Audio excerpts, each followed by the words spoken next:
गाड़ी खड़ी है।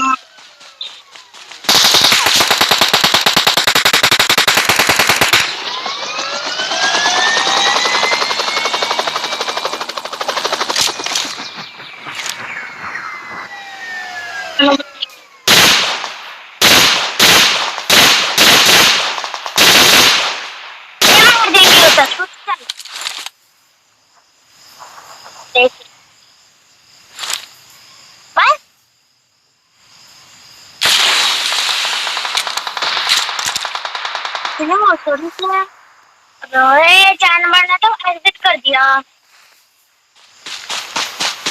जानवर ने तो एग्जिट कर दिया था, दोनों को क्यों बुलाया? अब यहाँ पे ऐसे खड़ा रहेगा बिन सामान के।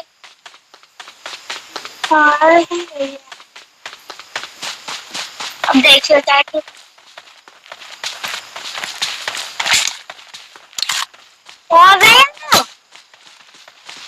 क्या करेगी अब इससे? इसका कुछ भी नहीं क्या पता है ना। 3 नंबर और 2 नंबर तक कहाँ भाग रहे हैं?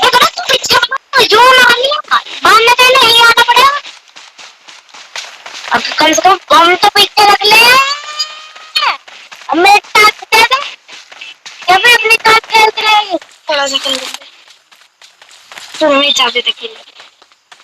आज कल लेना तो ला। तब मैं कैसे पूरा खेल के चिकन डिलीवरी करके दिखाऊंगी।